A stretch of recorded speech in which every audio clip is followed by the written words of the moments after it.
오늘의 말씀은 순종의 길을 선택하는 삶을 삽시다 라는 제목을 가지고 여러분들과 함께 말씀을 나누고자 합니다.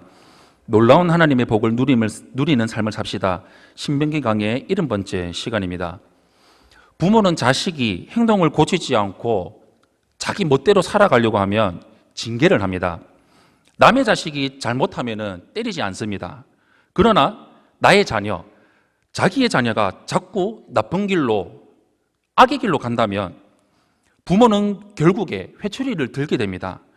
우리 하나님은 어떻게 하실까요? 복의 길과 저주의 길이 있습니다. 이 두 가지의 길은 하나님이 인간에게 운명처럼 정해놓은 것이 아닙니다. 우리의 선택에 따라서 얼마든지 달라질 수가 있습니다. 하나님은 우리가 어떤 선택을 하는가에 큰 관심을 가지고 계십니다. 그리고 계속 올바른 선택을 하며 살아갈 수 있도록 우리를 가르치시며 인도해 주십니다. 우리 앞에 놓여진 복의 길과 저주의 길이 있는데 이것이 무엇인지 오늘 말씀을 통해서 여러분들과 함께 나누고자 합니다. 먼저 첫 번째로 저주의 길이 있습니다. 오늘 본문 58절에서 63절 말씀, 우리 한 목소리로 함께 합독하겠습니다. 시작. 내가 만일 이 책에 기록한 이 율법의 모든 말씀을 지켜 행하지 아니하고 내 하나님 여호와라 하는 영화롭고 두려운 이름을 경외하지 아니하면 여호와께서 내 재앙과 내 자손의 재앙을 극렬하게 하시리니 그 재앙이 크고 오래고 그 질병이 중하고 오래일 것이라. 여호와께서 내가 두려워하던 애굽의 모든 질병을 내게로 가져다가 내 몸에 들어붙게 하실 것이며 또 이 율법책에 기록하지 아니한 모든 질병과 모든 재앙을 내가 멸망하기까지 여호와께서 내게 내리실 것이니 너희가 하늘의 별같이 많을지라도 내 하나님 여호와의 말씀을 청종하지 아니하므로 남는 자가 얼마 되지 못할 것이라. 여호와께서 너희에게 선을 행하시고 너희를 번성하게 하시기를 기뻐하시던 것 같이 이제는 여호와께서 너희를 망하게 하시며 멸하시기를 기뻐하시리니 너희가 들어가 차지할 땅에서 뽑힐 것이요. 아멘. 모세는 저주하는 하나님을 영화롭고 두려운 분이라고 표현을 하고 있습니다. 하나님의 인격과 능력이 절대적이고 무한하기 때문입니다. 그러니 그런 하나님이 끝까지 순종하지 않는 사람에게 저주를 내리신다면 그 저주가 얼마나 무섭고 혹독할까요? 극렬하게 오랫동안 전무후무하게 내리신다는 것입니다. 이스라엘 민족이 하나님께 오랫동안 돌아오지 않는다면 하나님이 그들에게 내리실 저주는 우리의 상상을 초월합니다. 우리가 하나님의 말씀을 끝까지 청정하지 않고 살아간다면 하나님은 우리가 듣지도 못하고 보지도 못한 무서운 징벌을 내리실 수 있다는 것을 알아야 합니다. 하나님은 이스라엘의 조상인 아브라함에게 그의 자손을 땅의 티끌같이 하늘의 별같이 무수하게 많게 하시고 가나안의 드넓은 땅도 주실 것이라고 약속을 하셨고 그 약속을 이루셨습니다. 그런데 하나님은 이제 와서 그 복을 전부 다 뒤집어 엎을 수도 있다고 하십니다. 하나님이 왜 이렇게까지 말씀을 하실까요? 바로 하나님은 질투하시는 분이기 때문입니다. 하나님의 진심은 이스라엘을 끝까지 사랑하시는 것입니다. 고지스럽게 죄에서 돌이키지 않는 자녀에게 아버지가 회초리를 들듯이 하나님은 이스라엘을 오랫동안 기다리시다가 그들이 끝까지 거역할 경우에 분노의 잔을 들어 쏟으신 것입니다. 부모는 자녀가 속을 썩일 때 크게 혼내면서 가슴으로는 눈물을 흘립니다. 부모가 자녀를 체벌하는 것은 미워해서가 아니라 사랑해서이기 때문입니다. 하나님이 정말로 우리를 미워했다면 네가 죽든지 말든지 네가 망하지 말든지 그냥 내버려 두셨을 것입니다. 왜냐하면 가만히 두면 저절로 망하기 때문입니다. 그러므로 하나님이 주시는 고통은 우리를 사랑하셔서 철들라고 때리시는 하나님의 매입니다. 우리는 저주를 무서워할 것이 아니라 하나님의 불타는 사랑으로 깨닫고 순종하는 삶을 살아가야 됩니다. 하나님의 심판이 임하는 중요한 이유 가운데 하나는 하나님을 향한 우리의 잘못된 태도 때문입니다. 하나님의 말씀을 마음에 담아두지 않고 내가 원하는 대로, 내가 하고 싶은 대로 자기의 생각과 뜻대로 살아가는 교만한 태도, 하나님이 주신 은혜를 알면서도 감사하지 않는 굳은 마음이 하나님의 진노를 일으킵니다. 은혜로 구원받은 성도라 할지라도 하나님을 향해서 이런 잘못된 태도를 계속 선택하고 살아간다면 하나님의 심판을 피하기 어렵다고 성경은 경고하고 있습니다.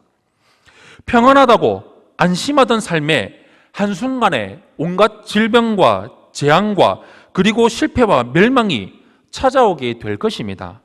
이것은 습관적으로 술을 마시고 운전대를 잡는 음주운전자에게 생명을 위협하는 사고가 예견되어 있는 것과 마찬가지입니다.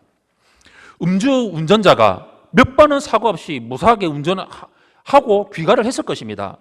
그러나 그 습관을 고치지 않고 계속 그렇게 살아간다면 사고는 언젠가 반드시 나게 되어 있습니다.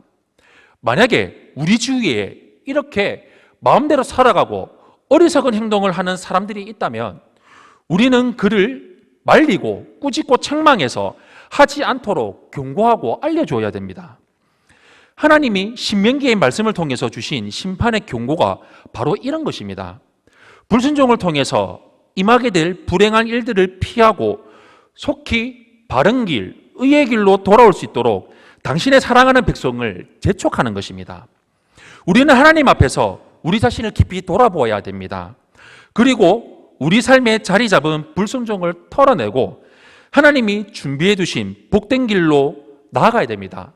이러한 삶을 살아가는 우리 성도님들이 되시기를 축원합니다. 두 번째로 복의 길을 선택하며 살아가야 됩니다.